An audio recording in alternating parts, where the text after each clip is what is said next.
연맹에서 계획을 실행하기도 전에 회원들이 일제히 검거됐고 곧 반란죄로 기소된 450명이 주립교도소에 수감됐다. 지도자들은 3년에서 10년형을, 다른 사람들은 60일에서 2년형을 선고받았다. 1917년 7월 1일 급진주의자들은 보스턴에서 전쟁에 반대하는 행진을 조직하면서 이런 깃발을 내걸었다. 인기 있는 전쟁이라면서 징병은 왜 하는가?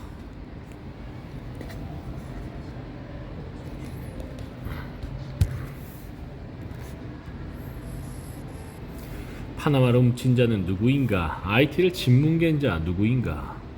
우리는 평화를 요구한다. 뉴욕콜에 따르면 8,000명의 행진을 벌였는데 그들은 중앙노동조합원 4,000명과 라트비아계 사회당 조직의 회원 2,000명, 리투아니아인 1,500명, 외투 제조업의 유대인 조합원, 그리고 당의 다른 여러 부문에 소속된 사람들이었다. 장교들의 명령을 받은 육군 병사와 수병들이 행진을 습격했다. 최 신부는 반전 기사를 실은 신문과 잡지에 대해 우편상의 특권을 취소하기 시작했다. 정치, 문학, 예술 등을 다루는 사회주의계 잡지인 대중은 우송이 금지됐다. 이 잡지는 1917년 여름에 맥스 이스트먼의 사설을 게재한 바 있었다. 우리의 시체와 우리 아들들의 시체를 유럽으로 실어 나르는 구체적인 목적은 무엇인가? 나로서는 내가 신봉하지 않는 전쟁을 위해 정부가 나를 징집할 권리가 있다고 인정할 수 없다.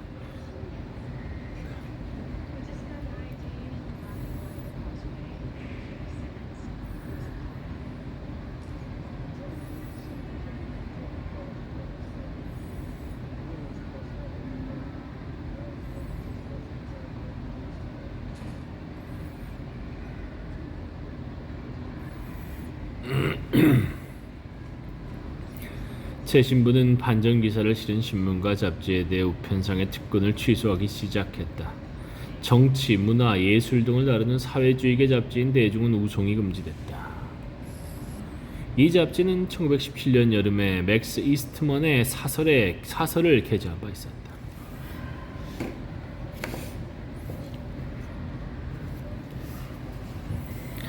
우리의 시체와 우리 아들들의 시체를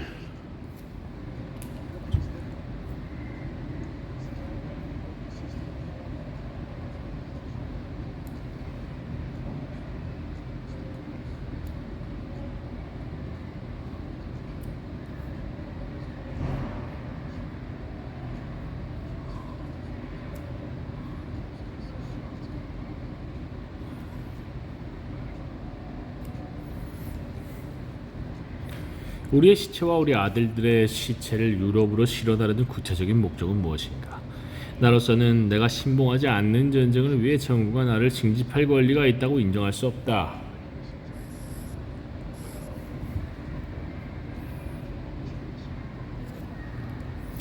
로스앤젤레스에서는 미국 혁명을 다루면서 식민지인들에 대한 영국의 잔악 행위를 묘사한 영화가 한 편 상영됐다. 영화의 제목은 1776년의 정신이었다. 영화 제작자는 방첩법으로 기소됐는데 판사의 말에 따르면 이 영화가 우리의 동맹국인 대영제국의 선의의 의문을 제기하려 했기 때문이었다. 이 사건의 공식 명칭은 미국대 1776년의 정신이었다. 사우스다코타의 한 소읍에서는 농민이자 사회주의자인 프레드 페어차일드라는 사람이 전쟁에 관해 말다툼을 하는 와중에 이런 말을 했다는 이유로 고발당했다. 내가 만약 징집 연령에 해당되고 부양가족도 없어서 끌려간다면 난 복무를 거부할 거야. 날 총으로 쏠 수 있어도 싸우게 만들 순 없을걸. 약 6만 5천 명이 스스로 양심에 따른 병역 거부자라고 선언하고 비전투 복무를 요구했다. 그들은 육군기지에서 일하는 동안 종종 세디스트적인 잔혹한 대우를 받았다. 전투원, 비전투원을 막론하고 군복무 자체를 거부했다는 이유로 캔자스주 라일리 기지에 수감된 남자 3명은 한 명씩 복도로 끌려나갔는데 위층에 묶은 3줄에 목이 걸려 기절하기 일보 직전까지 대롱대롱 매달려 있었다. 그 와중에 장교들은 발목과 정강이에 사정없이 주먹질을 했다. 그런 다음 끌어내려 팔을 묶어 다시 끌어올렸다. 이번에는 정원용 호스를 15cm 앞에다 대고 완전히 까무러칠 때까지 얼굴에 물을 뿜어냈다. 중고등학교와 대학생들은 반전 활동을 가로막았다. 컬럼비아 대학에서는 대학에 대한 이사의 통제를 오랫동안 비판해왔으며 반전주의자였던 심리학자 제이 맥킨 캐털이 해고됐다. 일주일 뒤 저명한 역사학자 찰스 비어드는 이에 대한 항의의 표시로 교수직에서 사임하면서 이사회가 정치적으로는 반동적이고 통찰력이 없으며 종교적으로는 편협하고 중세적이라 라고 비판했다.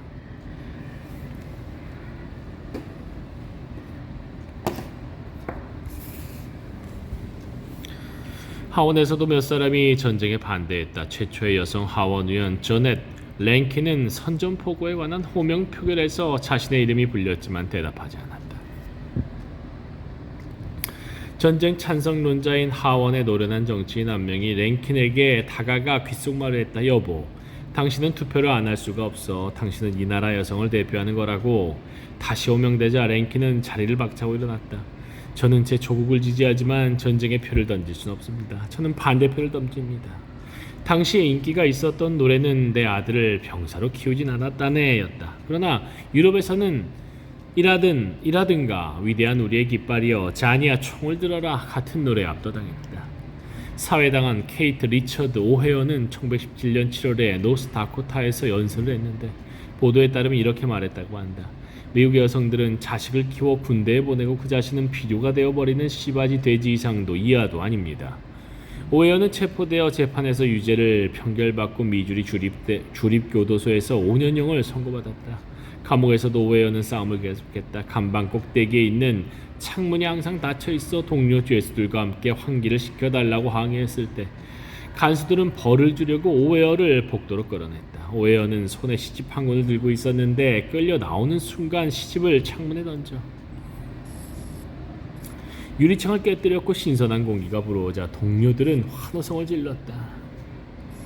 시집을 가장 좋은 용도로 썼구나. 오헤어.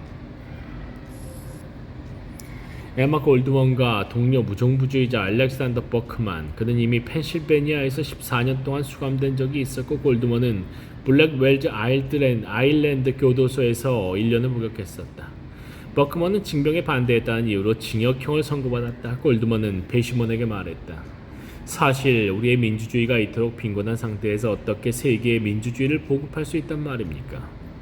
대중의 군사적 예속과 경제적 노예화 속에서 배태되고 대중의 눈물과 피로 양육된 민주주의는 결코 민주주의라 할 수 없습니다. 그것은 전제적입니다. 이것은 일련의 악폐가 축적된 산물로서 저 위험한 문서 독립선언서에 따르면 인민들에게는 이런 정부를 폐지할 권리가 있습니다. 전쟁으로 인해 정부는 세계산업노동자연맹을 파기할 기회를 맞이했다. 세계산업노동자연맹의 기간지 산업노동자는 선전포고 직후에 이렇게 주장했다. 미국의 자본가들이여, 우리는 당신들을 위해서가 아니라 당신들에 맞서 싸울 것이다. 징병이라니 노동계급이 거부하는데도 싸우게 만들 수 있는 권력은 세상 어디에도 없다. 필립 호너는 세계산업노동자연맹의 역사를 다룬 책에서 워블리들이 사회당원들만큼 적극적인 반전활동을 벌이진 않았다면서 그 이유가 워블리들이 숙명론적이어서 전쟁을 불가피한 것으로 보고 오직 계급투쟁에서의 승리, 혁명적 변형만이 전쟁을 끝장낼 수 있다고 생각했기 때문이라고 보았다. 1917년 9월 법무부 수사관들은 전국 각지에 세계산업노동자연맹 회관 48곳을 동시에 급습, 뒤에 법정에서 증거가 될 통신문과 책자를 압수했다. 같은 달에 연방의 지도자 165명이 징병 방해 음모를 꾸미고 탈영을 선동하고 노동 분쟁과 관련해 다른 사람들을 협박한 혐의로 체포됐다. 1918년 4월에 101명이 재판에 해부됐는데 5달 동안 이어진 이 재판은 당시까지 미국 역사상 가장 오래된 형사재판이었다. 러시아 볼셰비키 혁명을 취재, 세계를 뒤흔든 10일 취재하고 막 돌아온 사회주의자 언론인 존 리드는 대중의 세계산업노동자연맹 재판에 관한 기사를 쓰면서 피고인들을 이렇게 묘사했다. 역사에서 그들과 똑같은 광경이 있었는지 의문스럽다. 101명의 벌목꾼, 추수일꾼, 광부, 편집자들은 세계의 부가 그것을 만들어내는 사람들의 것이라고 믿었으며 세계에서 가장 힘든 일을 하는 청년들인 공사장 노동자, 바위발파공, 벌목공, 밀집단 묶는 일꾼, 부두 노동자 등이 그들이었다.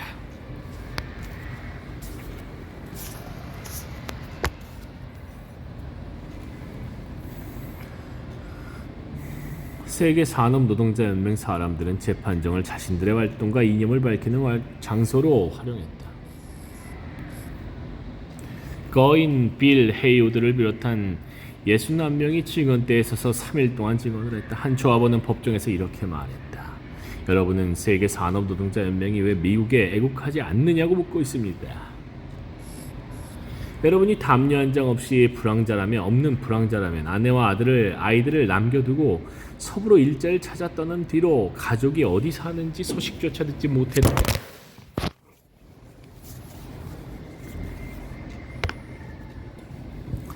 가족이 어디 사는지 소식조차 듣지 못했다면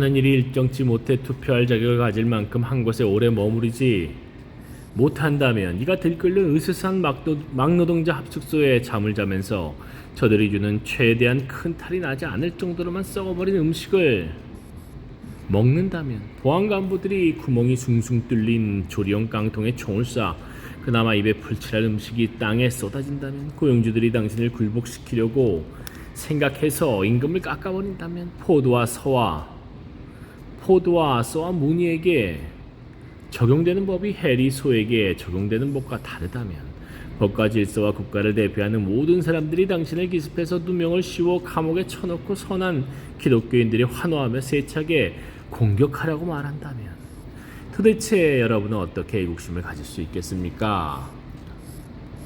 이 전쟁은 사업가들의 전쟁이며 우리는 왜 지금 우리가 즐기고 있는 이 감미로운 현실을 지키기 위해 전쟁터에 나가 총을 맞아야 하는지 도무지 모르겠습니다. 배심원단은 그들 모두에게 유죄를 판결했다. 판사는 헤이우드와 다른 14명에게 20년형, 33명에게 10년형, 나머지에게는 그 미만의 형을 선고했다. 또한 그들에게 총 250만 달러의 벌금을 부과했다. 세계 산업노동자연맹은 산산이 조각났다. 헤이우드는 보석 중에 도망쳐 혁명 러시아로 갔고 10년 뒤 죽을 때까지 그곳에 살았다. 세계 산업노동자연맹 전쟁은 1918년 11월에 끝났다. 미국 병사 5만 명이 죽었고 애국자들의 경우조차도 쓰라린 환멸이 전국적으로 확산되는 데는 오랜 시간이 지나지 않았다. 걸리지 않았다. 이런 환멸감은 전후 10년간의 문학에도 반영됐다. 존 도스 패서스는 소설 1919년 1919에서 존도는 우리말에 철수처럼 보통 남자를 가리키는 말이기도 하다. 존도의 죽음에 관해 쓰고 있다. 샬롱 시르말은 시에 있는 슬레이트로 된 시체 공시소의 염소와 석회, 시체 냄새가 뒤섞인 악취 속에서 그들은 존도의 잔해가 담긴 소나무 상자를 끄집어내요. 카키색 군복으로 둘둘만 바싹 마른 창자와 피부 부스러기를 샬롬 시루 마른으로 가져와 소나무 간에 깔끔하게 입간할 준비를 하고 전압에 싣고 하나님의 나라, 미국을 가리킨다. 하나님의 나라로 가져와 알링턴 국립묘지의 원형 기념관에 석관을 묶고 성조기로 덮었으니 나팔수는 음악을 연주했고 하딩 씨, 당시 대통령 워런 하딩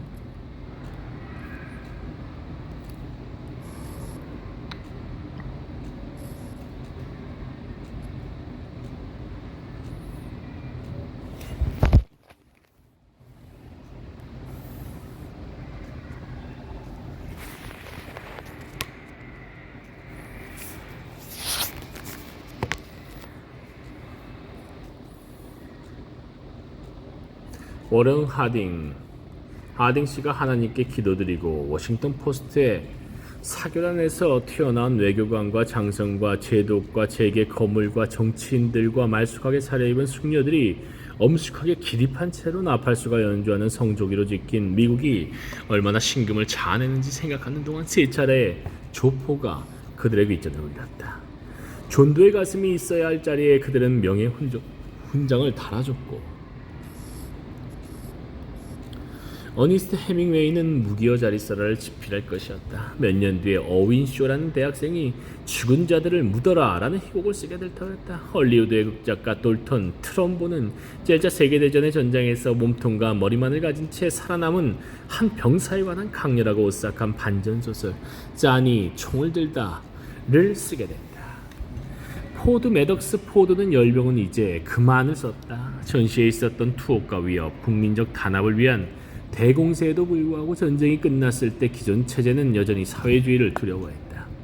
혁명적인 도전에 직면해 통제를 위한 쌍둥이 전술, 개혁과 억압. 개혁과 억압이 다시 한번 필요한 것처럼 보였다. 윌슨의 친구인 조지 엘 레코드가 첫 번째 전술을 제안했다. 그는 1919년 초에 윌슨에게 편지를 보내 당면한 사회주의의 위협에 맞서려면 경제적 민주주의를 향한 모종의 행동을 해야 한다고 지적했다. 자네가 미국 급진 세력의 실질적인 지도자가 되어 사회주의자와 볼셰비키들이 제시하는 강령에 대한 대안이 될 근본적인 개혁을 향한 건설적인 프로그램을 국민들에게 제시해야 하네. 1919년 여름 윌슨의 보좌관 조지프 터멀티는 공화당과 민주당 사이의 갈등은 두 당 모두를 위협하는 갈등에 비하면 하나도 중요하지 않다는 점을 윌슨에게 상기시켰다. 법무장관의 목숨을 노렸던 지난밤 워싱턴에서 벌어진 사건은 이 나라에 퍼지고 있는 끔찍한 소요의 징후에 불과합니다. 민주당원인 저는 공화당이 다시 집권하게 되면 실망할 것입니다. 하지만 만약 지금 저지하지 않는다면 우리가 소중히 여기는 모든 것을 공격함으로써 나날이 모습을 드러내게 될 운동이 바로 우리 눈앞에서 꾸준히 성장하는 것을 보는 일만큼 실망스럽지 않을 것입니다. 지금처럼 산업과 사회가 소요에 휩싸인 시대에 두 당 모두 보통 사람들에게 평판이 좋지 못합니다. 지난번 워싱턴에서 벌어진 사건이란 윌슨의 법무부 장관 미첼 파머의 집 앞에서, 미첼 파머 많이 들어봤는데, 폭탄이 터진 사건이었다. 폭탄 폭발 사건 6개월 뒤 파머는 외국인, 미국 시민이 아닌 이민, 외국인에 대한 첫 번째 대규모 공세를 수행했다. 전쟁 막바지에 의회에서 통과된 한 법률은 정부 조직에 반대하거나 재산 파괴를 주장하는 외국인을 추방하도록 규정했다. 추방법. 1919년 12월 21일 파머의 부하들 에마 골드먼과 알렉산더 버크먼을 비롯한 부하들은 러시아 태생의 외국인 249명을 체포해 수송선에 실어서 이제 소비에트 러시아로 바뀐 나라로 추방했다. 소비에트 러시아로 추방해버렸구나, 러시아 태생들. 헌법에 의하면 의회에서 외국인을 추방할 수 있는 권리는 없었지만 일찍이 1892년에 대법원이 자기 보존 차원에서 정부의 자연권이라는 이유로 의회가 중국인을 추방할 권리가 있음을 확인한 바 있었다. 중국인을 추방했구나, 1892년에. 1920년 1월 전국 각지에서 4,000명이 일제히 검거되어 오랜 기간 격리된 뒤 비밀 청문회에 회부되어 추방을 명령받았다. 보스턴에서는 법무부 수사관들이 현지 경찰의 지원 아래 집회당을 급습하거나 이른 아침에 가정집에 쳐들어가 600명을 체포했다. 이 문제로 골머리를 앓던 연방 판사는 그 과정을 이렇게 묘사했다. 일제 단속을 눈부신 구경거리로 선전하고 엄청나고 절박한 공공의 위험이 도사리고 있는 것처럼 보이기 위한 많은 노력이 있었다. 그처럼 대부분 아주 조용하고 착한 노동자들이고 또 얼마 전까지만 해도 농부였던 체포된 외국인들은 2명씩 수갑이 채워져 보스턴 시가지를 지나 기차로 수송하기 위해 쇠사슬에 묶였다. 1920년 봄 앤드리아 살세도라는 무정부주의자 식자공이 뉴욕에서 연방수사국 요원들에게 체포되어 파크로 빌딩 14층의 연방수사국 사무실에 8주 동안 구금된 채 가족이나 친구, 변호사와 접촉하는 것도 금지됐다. 얼마 뒤 살세도는 앤드리아 살세도,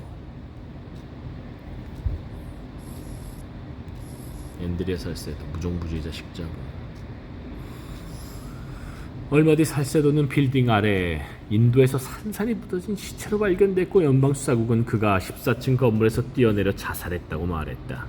보스턴 지역의 무정부주의자 노동자였던 살세도의 두 친구가 그의 부고를 듣고 총을 가지고 다니기 시작했다.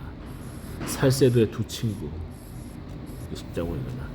매사추세츠주 브록턴에서 전차를 타고 가다 체포된 2명은 2주 전에 한 구두 공장에서 벌어진 노상강도와 살인 혐의로 기소됐다. 그들이 바로 니콜라 사코, 그 유명한 니콜라 사코와 바톨로미오 반제티, 사코와 반제티.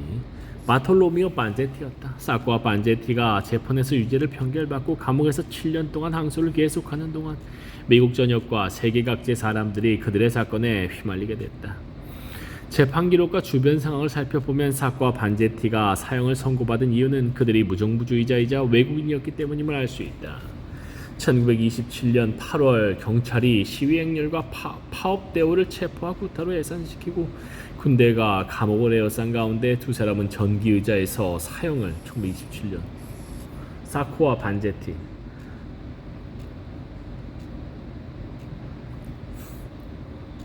전자의자에서 사형을 39쪽이 없네. 하지만 행복하게 노는 와중에도 너 자신만을 위해 모든 걸 써선 안 되고 내 좋은 친구들은 박해받는 사람들과 희생당하는 사람들을 도와야 한다는 걸 항상 잊지 말아라. 이런 인생의 투쟁 가운데서 너는 더 많은 것을 알게 되고 사랑하고 또 사랑받게 될 거란다. 개혁이 있었다. 전쟁을 둘러싼 애국적 열정도 고취됐다. 어떤 이념, 어떤 종류의 저항은 용인될 수 없다는 사고를 강화하기 위해 법원과 감옥이 활용됐다. 하지만 심지어 사형수 감옥에서도 어떤 메시지가 흘러나오고 있었다. 이른바 무계급 사회인 미국에서도 계급 전쟁은 여전히 계속되고 있다는 메시지가 1920년대와 30년대 내내 계급 전쟁은 계속 이어졌다.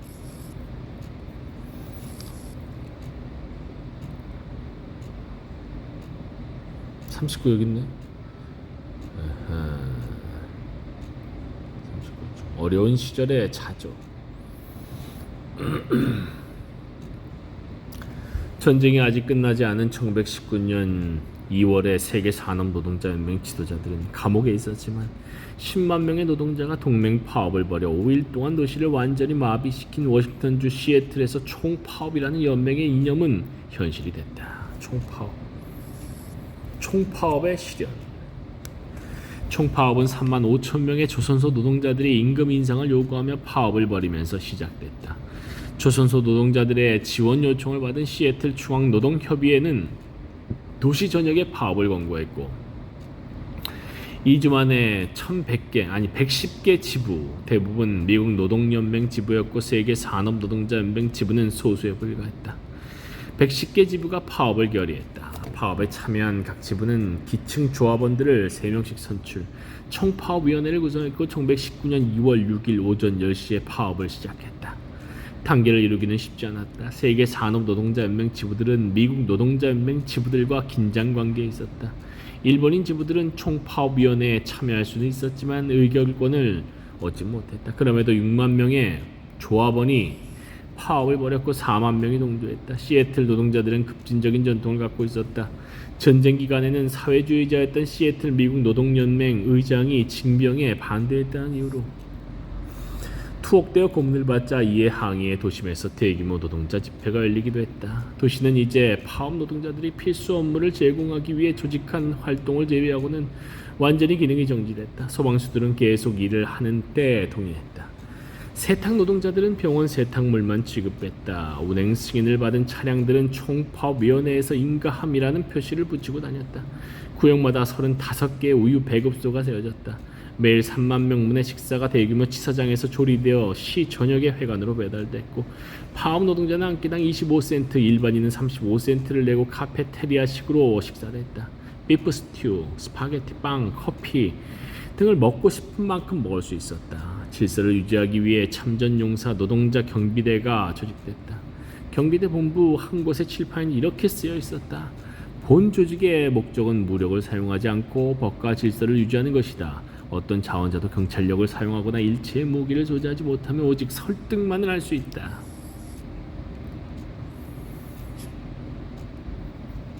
파업 기간 동안 도시에서는 범죄가 줄어들었다. 이 지역에 파견된 미 육군 분견대 사령관은 파업 노동자들의 위원회 측에 자신이 40년 동안 군 생활을 했지만 이렇게 조용하고 질서정연한 도시는 본 적이 없다고 말했다. 시애틀 노동조합 기록, 노동자들이 펴낸 일간신문에는 애니스라는 사람이 쓴 시가 한 편 실렸다. 저들이 가장 겁먹은 사실은 아무 일도 일어나지 않는다는 것이다. 저들은 소란에 대처할 준비가 되어 있다. 저들에게는 기관총과 병사가 있지만 이 미소 짓는 침묵은 으스스할 따름이다. 사업가들은 그런 종류의 무기를 이해하지 못한다. 대포에 의존하고 있는 저들은 당혹스럽게 만드는 것은 다름 아닌 당신의 웃음이다.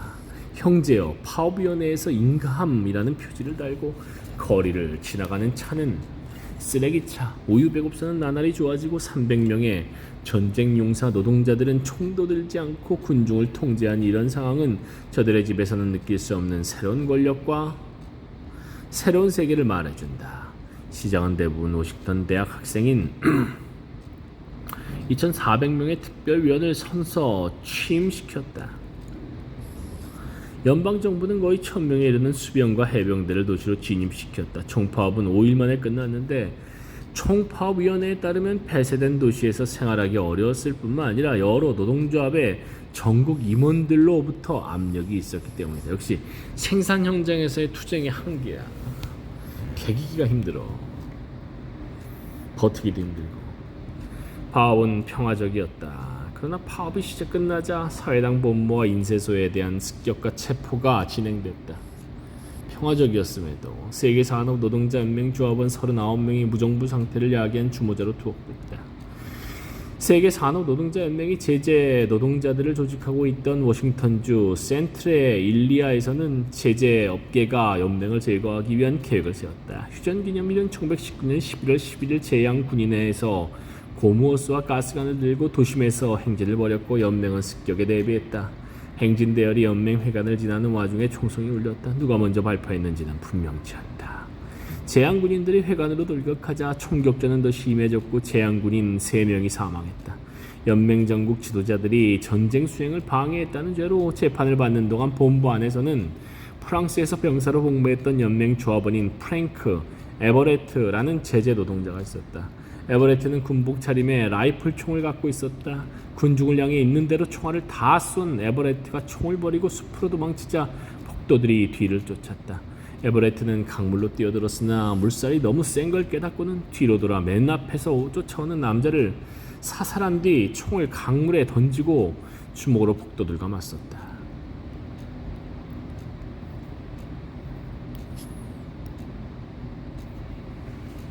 폭도들은 에버레트를 자동차 뒤에 매단 채 마을로 질질 끌고 와서 전봇대 매단 뒤 끌어내려 감옥에 가뒀다. 그날 밤 누군가가 에버레트가 갇혀있던 감옥문을 부수고 그를 밖으로 끌어내 자동차 바닥에 싣고는 성기를 자르고 다리로 데리고 가 목을 매단 뒤 온몸에 총알구멍을 냈다.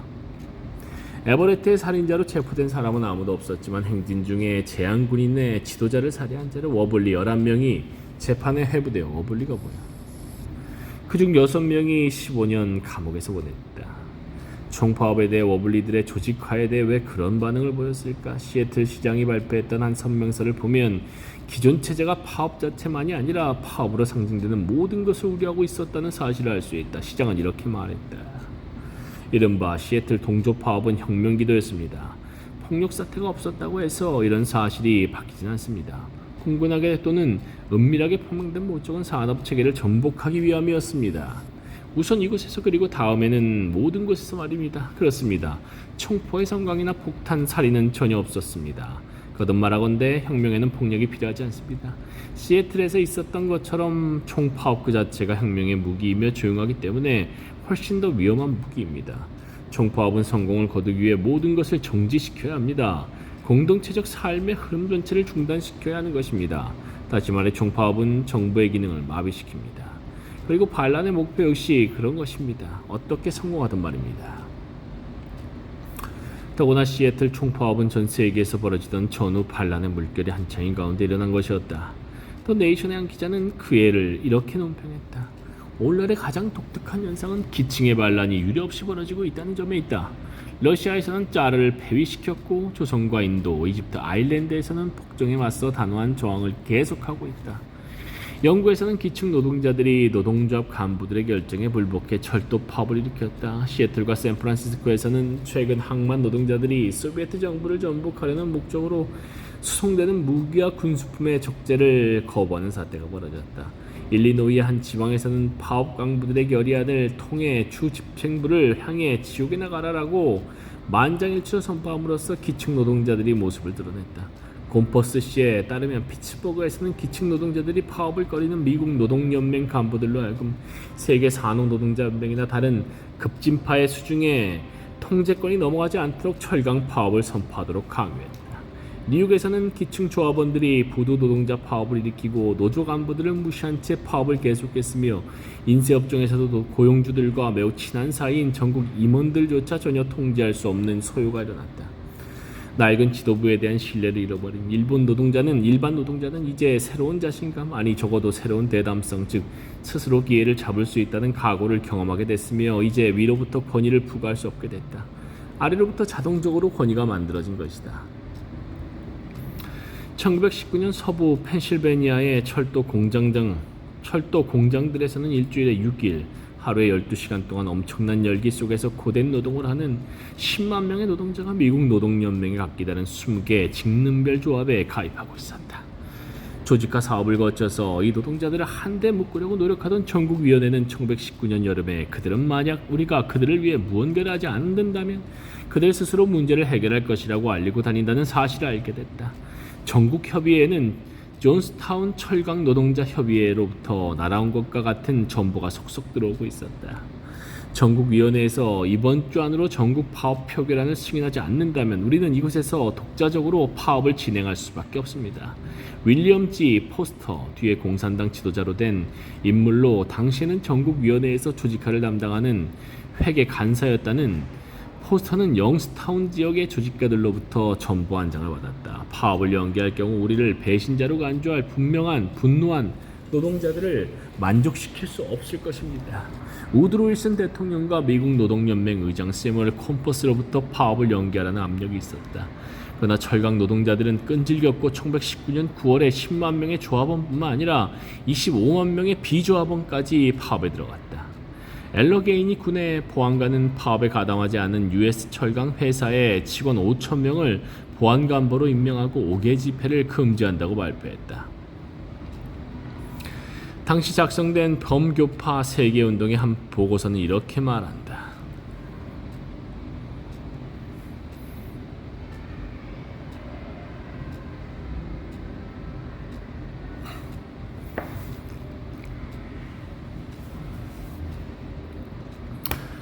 머네슨에서 주 경찰 당국의 밤침은 거리에 모인 사람들에게 곤봉세를 가해 집으로 몰아넣는다는 뿐이었다.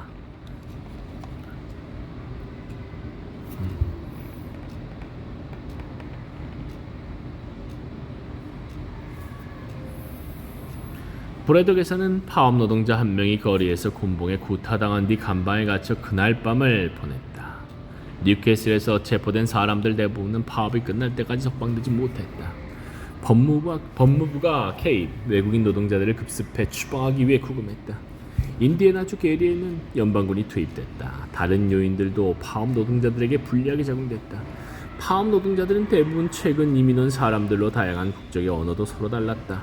철강 회사들이 파업을 분쇄하기 위해 고용한 셔먼 용역 회사는 사우스 시카고에서 직원들을 훈련시켰다. 세르비아인과 이탈리아인 간에 가능한 최선을 다해 악감정을 불러일으키기 바란다.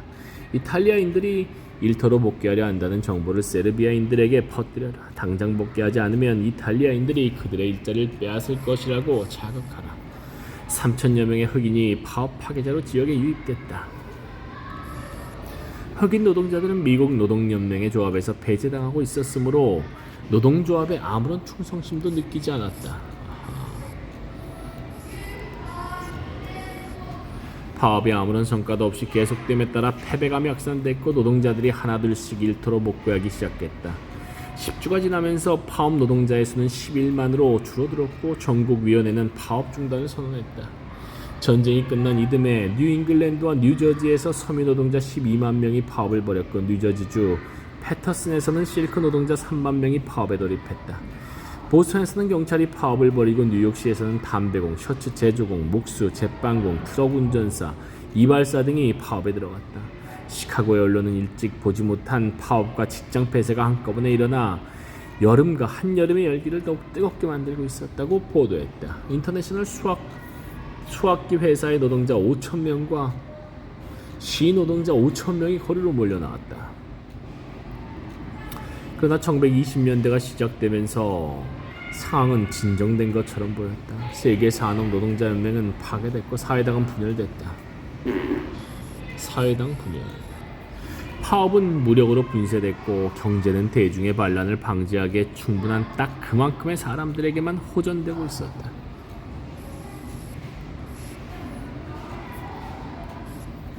(1920년대) 연방의회는 이민 할당수를 설정하는 법안을 통과시킴으로써 위험하고 불안한 이민자의 물결 1900에서 20년 사이에 1,400만 물결의 종지부를 찍었다. 이민 할당제는 앵글로색슨족에 유리하고 흑인과 황인종을 배제했으며 라틴계, 슬라브계, 유대인의 이민을 엄격하게 제한했다.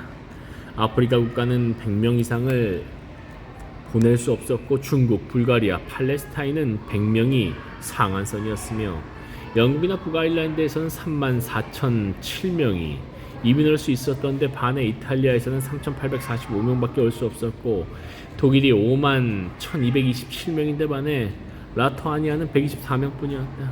아일랜드 자유국, 지금은 아일랜드 공화국의 1922년에서 37년의 명칭 아일랜드 자유국에는 28,567명이 할당됐지만 러시아는 2,248명밖에 할당받지 못했다. KKK단이 1920년대에 부활되어 북부로 확산됐다. 1924년에 이르러 KKK단은 450만 명의 회원을 거느리게 됐다. 어디서나 벌어지는 폭도의 폭력과 인종적 증오 앞에서 전국 유색인 지위양상협회는 무기력해 보였다. 백인이 지배하는 미국에서 흑인이 동등한 존재로 간주될 수 없다는 사실이야말로 1920년대 마커스 가비가 이끈 흑인 민족주의 운동의 주제였다.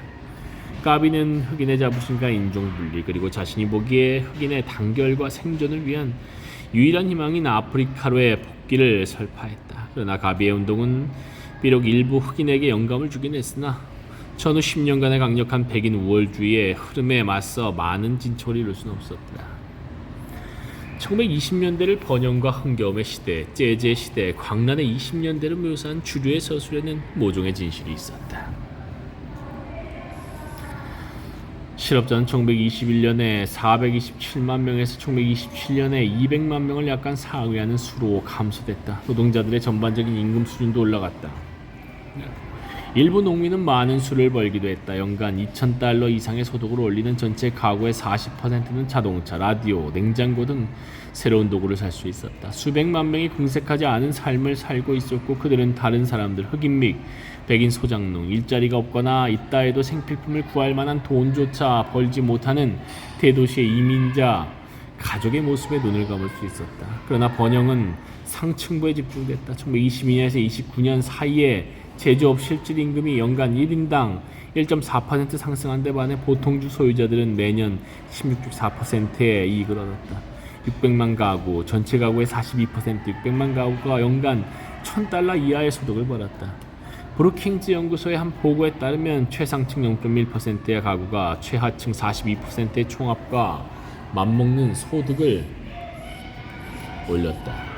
1920년대에는 매년 2만 5천 명의 노동자가 작업 중에 사망하고 10만 명이 평생 장애인이 됐다. 뉴욕시의 경우 200만 명이 화재 시 비상구가 없는 건물로 신고된 새집에 살았다. 전국이 인디애나주 먼시 같은 작은 공장총으로 가득 차 있었는데 로버트 린든과 헬런 린드 부부에 따르면 이곳에서 사람들이 아침에 일어나는 시간에서 계급 체계가 드러났다. 먼시시 가구의 3분의 2에서 아버지는 한겨울 어둠 속에서 일어나 어스름한 시각에 부엌에서 서둘러 아침을 먹고 아이들이 학교에 갈 시간이면 이미 1시간에서 2시간 15분 동안 일을 하고 있었다. 다른 사람들을 눈에 띄지 않는 것으로 밀어낼 만큼 충분히 부유한 사람들이 있었다. 게다가 부자들이 정보 전달 수단을 장악하고 있는 상황에서 누가 진실을 말할 수 있었겠는가? 역사학자 멀 커티는 1920년대를 이렇게 관찰했다. 사실 실질 소득의 두드러진 증가를 누린 것은 전체 인구의 상층 10%에 불과했다. 그러나 그런 사실이 통상 야기한 항의는 광범위하거나 효과적으로 감지되지 않았다. 이것은 부분적으로는 주요 정당들이 펼친 원대한 전략의 결과였다. 또 부분적으로는 이제 여론 형성의 주요 통로가 거의 모두 대규모 출판 산업에 의해 장악된 결과였다. 싱클레어 루이스, 루이스 멈퍼드 그 유명한 기계에 관한 루이스 멈퍼드, 시어도, 드라이저 등 몇몇 작가들은 장애물을 돌파하려고 했었다. 스코트 피츠제럴드는 재즈 시대의 메아리라는 글에서 이렇게 말했다. 어쨌든 당신은 필려온 시대였다. 상층 10%는 대공처럼 무사태평하고 코러스 골처럼 아무렇게나 살았다. 피츠제럴드는 번영의 한가운데 만취, 불행, 폭력 등의 불길한 징조를 보았다. 피츠제럴드, 만취, 불행, 폭력. 롱아일드에서는 한 동급생의 아내를 죽이고 자살했으며 다른 친구는 필라델피아의 고층 빌딩에서 실수로 추락했고 다른 한 명은 뉴욕의 고층 빌딩에서 고의로 뛰어내렸다. 시카고의 주류 밀매점에서 한 명이 살해당했고 뉴욕의 주류 밀매점에서는 또 다른 사람이 죽도록 얻어맞은 뒤 집으로 기어가다가 프린스턴 클럽 앞에서 죽었다. 또 정신병자 수용소에 감금되어 있던 한 환자는 미치광이가 휘두른 도끼에 맞아 두개골이 박살났다. 싱클레어 루이스는 소설 베빗에서 번영의 허위의식, 즉 새로운 상품이 중간 계급에게 주는 천박한 쾌락을 포착했다. 천박한 쾌락. 그것은 대성당의 종소리, 단속적으로 울리는 알람소리, 야광, 지침판, 현대적인 장치를 모두 갖췄으며 전국적으로 선전하고 대량으로 생산하는 최고의 자명종 시계였다. 베빗은 그런 호사스러운 물건에 의해 잠에서 깨어난 사실을 자랑스러워했다. 사회적으로 볼 때 그것은 거의 값비싼 발코드 타이어를 사는 것만큼이나 명예로운 일이었다.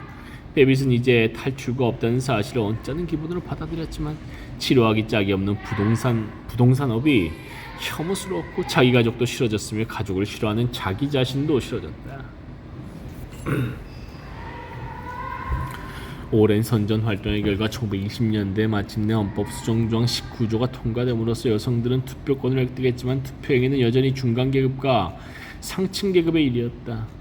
엘리너 플렉서는 참정권 운동의 역사를 자세히 설명하면서 여성 선거권 획득의 결과 여성들 역시 남성 유권자들처럼 정통적인 정당의 구분선을 따라 분할되는 경향을 보여줬다고 말한다. 1920년대에 가난한 사람들에 관해 목소리를 높인 정치는 거의 없었다. 1920년대. 그중 한 명이 이스트 할렘의 가난한 이민지구 출신의 하원 의원 피오렐로 라과디오였다. 기묘하게도 그는 사회당 공화당 공천 후보로도 출마했다. 1920년대 중반 라가디언은 선거구 주민들에게 육류가 너무 비싸다는 말을 들었다. 라가디언은 농무부 장관 윌리엄 자딘에게 높은 육류 가격을 조사해달라고 요청하자 장관은 고기를 경제적으로 활용하는 방법에 관한 소책자를 한 권 보내왔다. 라가디언은 답장을 보냈다. 나는 장관께 도움을 청했는데 장관은 공보 하나만 보내왔습니다.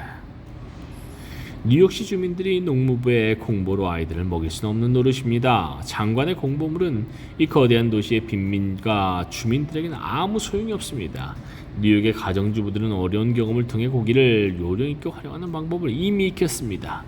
우리가 원하는 것은 이 도시의 근로대중이 적절한 영양을 섭취하지 못하도록 가로막고 있는 육류업계 부당이득자들에 관해 조치를 취할 수 있도록 귀 부서에서 도와달라는 것입니다. 1920년대의 하딩과 쿨리지의 재임 기간 동안 재무장관을 역임한 사람은 미국에서 가장 부유한 사람 중 한 명인 앤드류 멜런이었다. 하딩과 쿨리지 재무장관.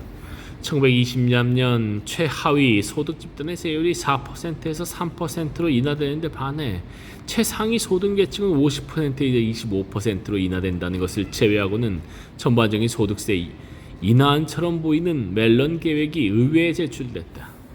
매사추세츠 출신 하원 의원 윌리엄 P. 코너리 같은 노동계급 선거구 출신 하원 의원 몇몇은 법안에 반대했다. 저는 일주일에 3일밖에 일하지 않는다는 이른바 공화당 번영의 시대의 리네 구두 공장, 로렌스의 방직 공장, 피바디의 가죽 공장 등에서 일하는 우리 선거구민들이 제가 이 법안의 조항에 동의한다고 생각하게 만들고 싶지 않습니다. 이 멜런 조세 법안의 한 조항으로 멜런 씨 자신은 소득세 80만 달러, 그의 동생 리처드 B. 멜런은 소득세 60만 달러를 경감받게 되는데 저로서는 그런 법안에 지지를 보낼 수 없습니다. 멜론 계획은 통과됐다. 1928년에 라가디어는 뉴욕 빈민가를 돌아보고 이렇게 말했다. 내 눈으로 실제로 본 모습을 미처 예상하지 못했음을 고백해야겠습니다. 그런 빈곤 상태가 현실로 존재할 수 있다는 사실을 거의 믿을 수가 없습니다. 때때로 벌어진 격렬한 노동자 투쟁에 관한 이야기들은 1920년대 번영에 관한 전반적인 뉴스에 묻혀버렸다. 석탄광부와 철도 노동자들이 파업을 벌인 1922년 노동자들의 표로 당선된 혁신당원인 몬테나 출신 상원의원 버튼 휠러는 파업 지역을 방문한 뒤 이렇게 보고했다.